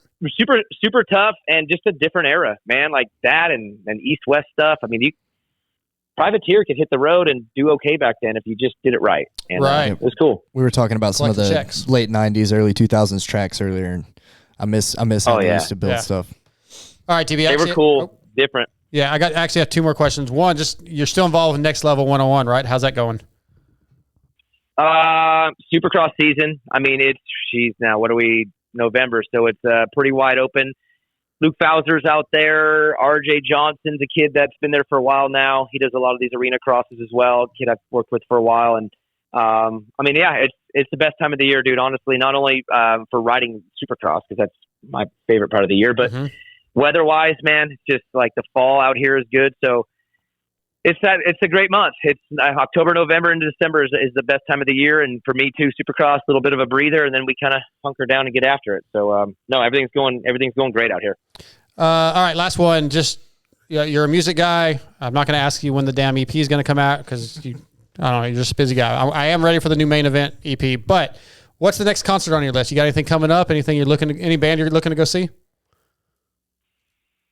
Wow. Yeah. Okay. So there is, and I've been in this kind of rotation over the last 2-3 years almost, where a lot of stuff's come in the playlist, but there's been a couple bands that they just haven't left.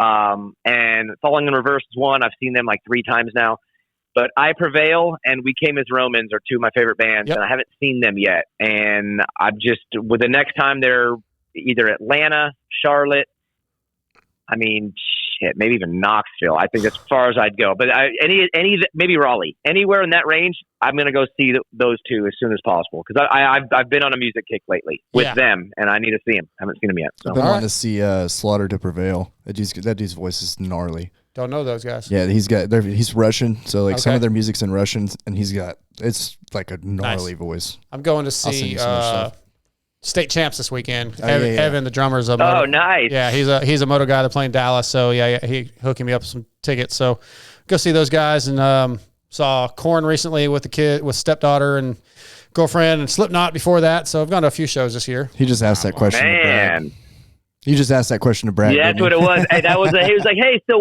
what are you looking to go and see?" And by the way, guess who I've seen? Hey, you know what? Hey, guess what? When you go to concerts, though, I mean, when I go to them, I always like it's on my mind. And I want to know, like, what have you been to? What are you going to? It becomes like a thing when you kind of go and you end up hitting a few in a row. So agreed. I'm trying to do that next year. I need to get back into it. I haven't been in a couple of years. That COVID kind of messed all that up, and I just never started back. Well, DB, man, appreciate you jumping on here. Excited about GT Arena Motocross Nationals. Check them out on FS1, FS2, MAV TV, YouTube TV, and Fox Sports.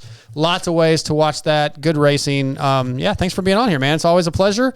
Look forward to seeing you again soon. Yeah, boys. Good to talk to you. I'll talk to you soon. Okay. See you, DB. Later. All right. That's Daniel Blair tonight. Brought to you by FXR.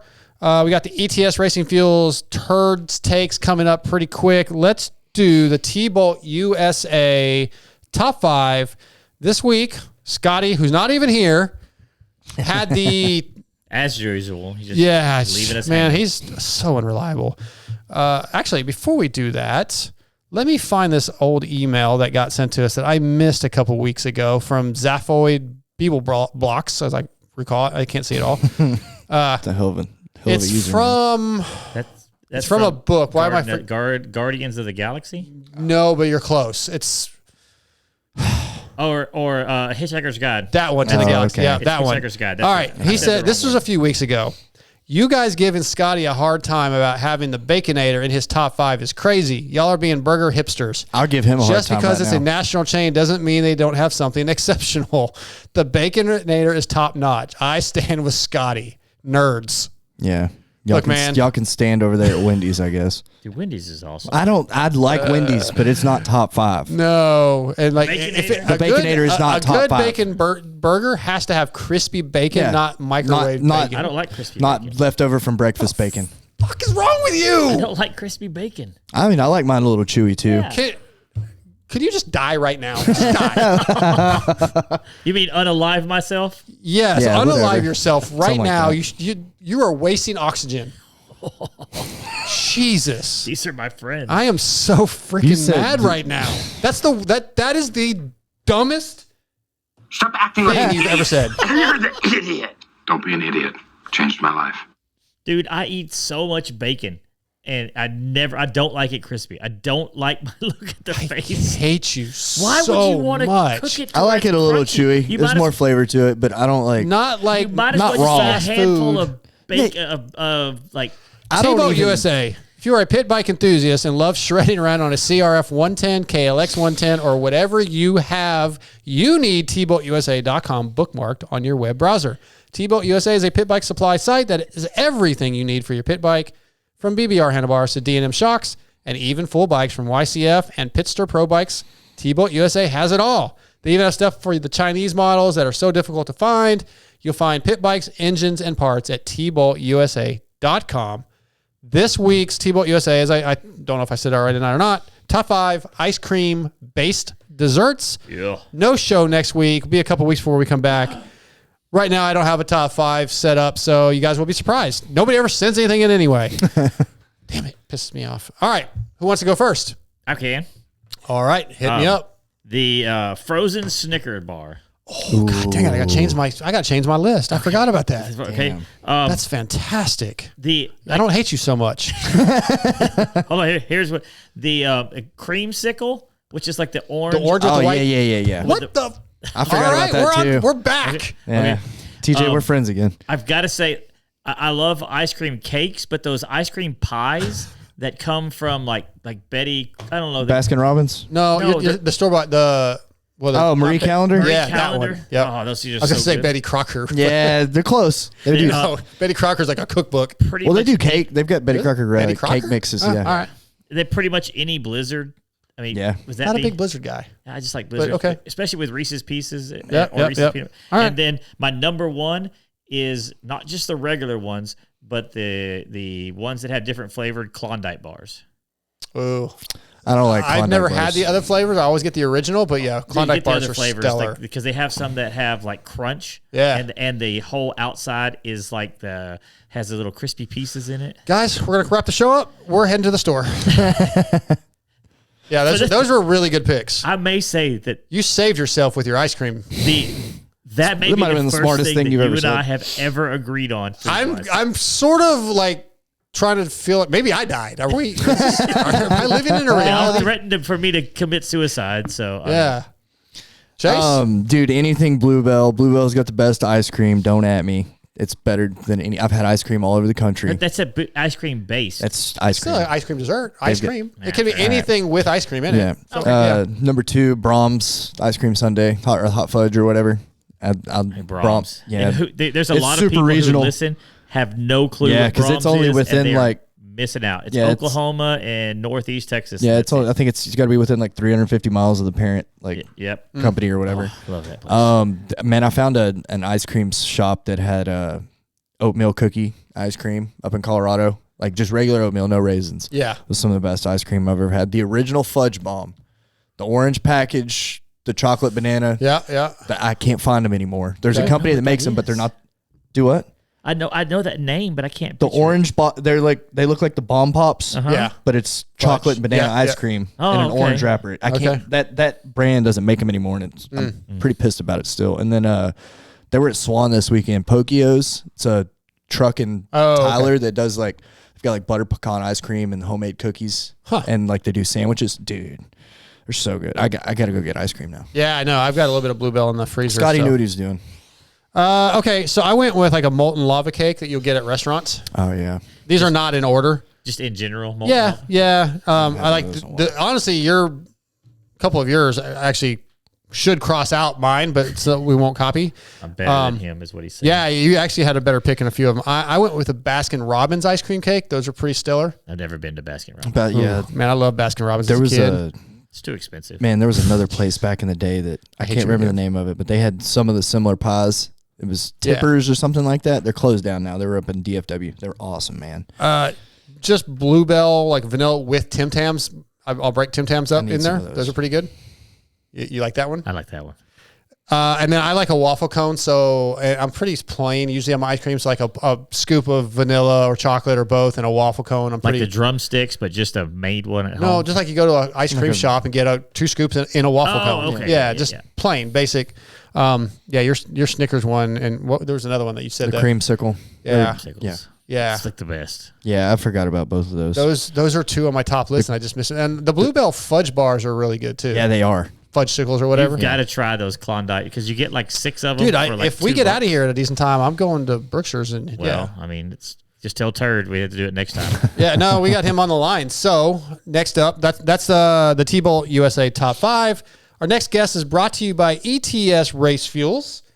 ETS Race Fuels was forged from the heat of competition nearly 30 years ago, developing purpose-engineered fuel for high-profile teams and highly competitive series.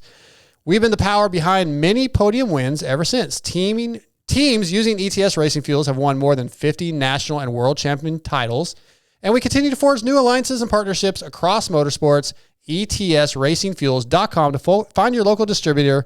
Teams such as Factory KTM, Rockstar Husky, TLD Gas, PRMX Kawasaki, and a couple major new teams coming in 25 all trust ETS. Tonight, the first ever ETS Racing Fuels Turd's Take. What's up, Turd? Turd. What's up, Dark Side? What's going on, man? We ready to take a turd? I guess. I think you leave a turd. Short, if you guys don't know, this is Andrew Short's kid, Hudson, nicknamed Turd. We decided we're going to do a few of these when we can, and you're going to kind of just give a rant or a thought or whatever on a topic. So what is your topic tonight? What do you got? So tonight I thought about, well, you asked me obviously a topic or a rant, and I chose a topic because I wanted to be friendly today. Okay. So I chose talking about the difference between off-road and moto, and also comparing them, because I feel like a lot of people, they're either really scared of them or they really enjoy both of them. Sure. Yeah. I get scared doing off-road a lot of times because I'm not comfortable. So I get that. So compare them. Tell us why you think it's good to do both. Yeah, I think it's good to do, as a moto kid myself. I think, when I first started riding, I bet I was 90% off-road, 10% motocross.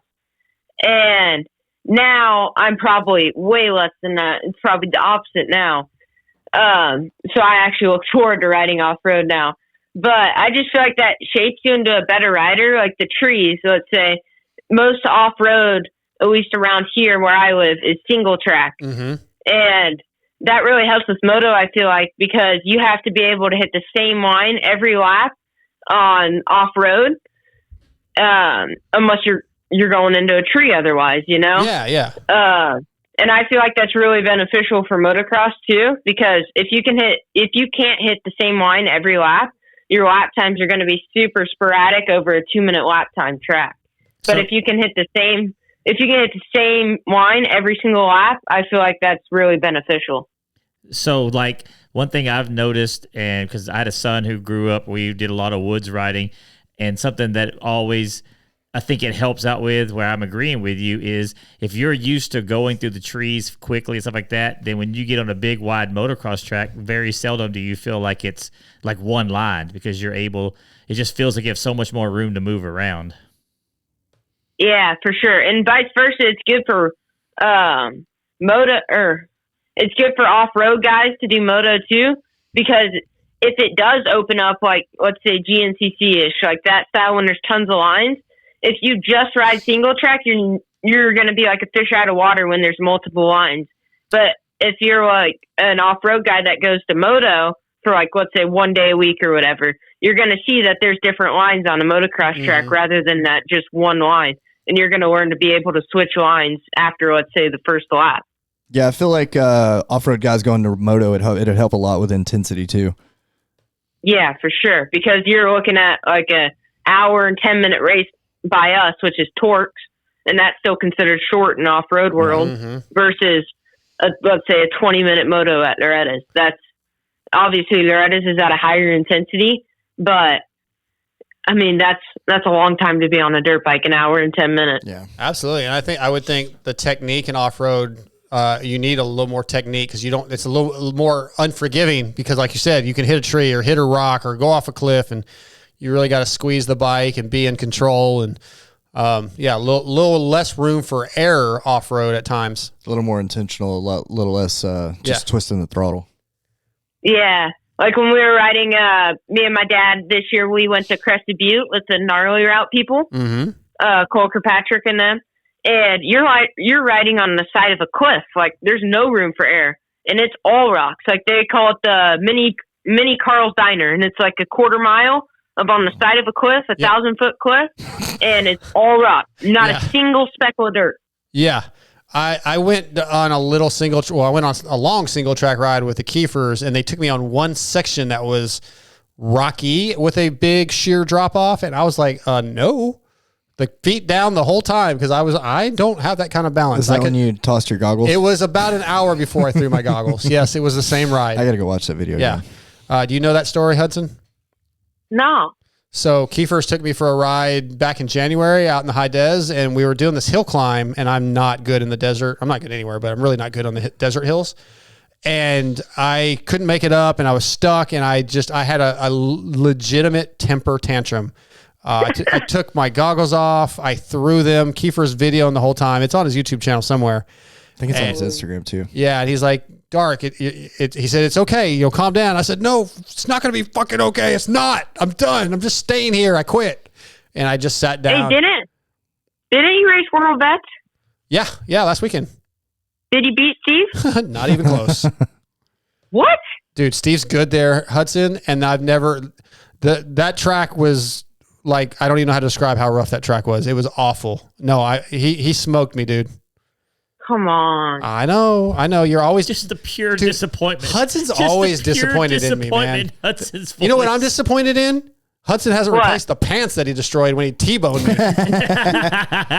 Hey, Hudson, I just I didn't pick a rant today. My rant was going to be you freaking trying to cross my front wheel going down that big hill. No, I was just messing with you. You actually took me out.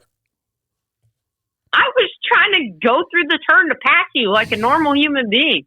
But instead, it just all went wrong. Yeah, instead, you took my front wheel out, little butthole. Hey, I sent you that video. I didn't take your front wheel out. I took the whole side of your bike out, and then you got stuck in my rear wheel. Yeah. Did you see the story I posted yesterday with your dad, or Monday with your dad?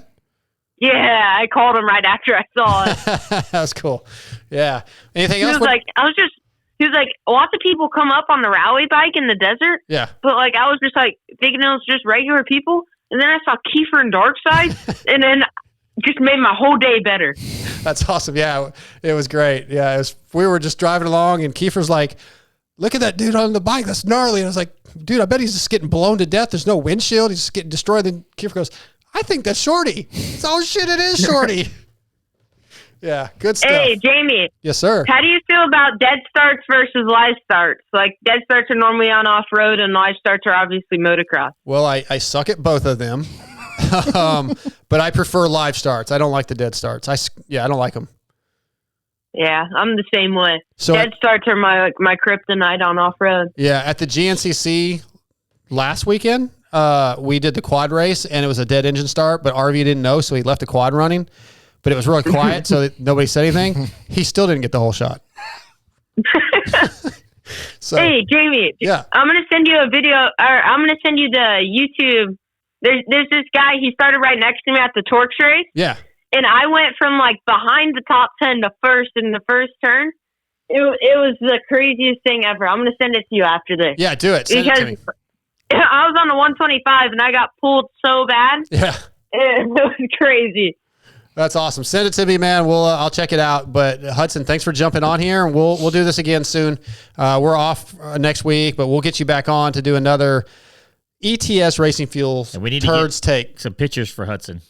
Yeah, we can do that. We'll get some. Yeah, I didn't think about it in time to get him on the screen, but we got to add some new graphics. I don't even have the ETS Racing Fuels graphics, so we'll get those done. But yeah, Hudson, thanks, man. It's good talking to you. Can't wait to see you soon. Yeah, no problem. Thanks for having me. Okay, buddy. See ya. Yeah. That's Hudson Short. Check him out on Instagram. He's a fun follow. He's a really, really good kid. Obviously, he's a short, so he sounds so much like his dad did. Yeah, his dad such a good family. Good stuff. Oh, Janky just sent me one of the videos that he made of me and Steve, I'm sure, but we'll check that out in a little bit. Janky Mike made all those videos. If you guys saw him on Instagram of Steve has Rocky beating me up or whatever, different things like that. That's Janky Mike making those. Okay, Evans Coolant emails. Evans waterless coolant protects your engine because it always stays liquid. Steam inside the engine creates hot spots and detonation, but with Evans, the metal is always liquid cooled. Used by HRC Honda, Factory Beta USA, Ampro, Factory Yamaha, and many other teams. Regardless of sponsorships, Evans is in the bikes on the podium. Guys, we want to keep our bikes protected. We want to keep them cool in the grueling conditions of off-road and motocross, and Evans waterless coolant does that. So check them out. Use the products to support the show. Let me pull these up. Like I said, we have still no internet, so I'm having to pull screenshots of all this stuff up. But it's always a mess with these things. You're always a mess. Yeah, for sure. Let's see here. Okay. Tim West sent this in. He said, what are your thoughts on Deegan hitting the smelling salts at the line?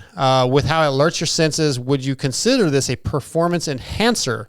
Why aren't more riders doing this? I don't know a lot about the smelling salts. I guess it does just kind of open up your nose and your senses. I really getting kicked in the face. Yeah. I mean, honestly, dude, if it's not banned. Yeah, it's not banned. Then use it. Like I think a lot of guys use them. Yeah. So I have no issues with it because it's legal, right? Yeah. I kind of want to try it, see if it helps. Like, I bought some using when I was driving 18-wheelers, and it wakes you up. It's like, it's basically ammonia, so it just burns the shit out of your nose. Oh, really? Yeah. That's why the reaction's so funny. Yeah, I have no issue with it. Whether it's performance enhancing or not. I mean, you said you've used it. What do you think? Yeah, minimally. Minimally. It spikes. It's like waking you up. Yeah. You could slap somebody and wake them up as much. But everybody's allowed to. Anybody can I slap Deegs and save him some money on?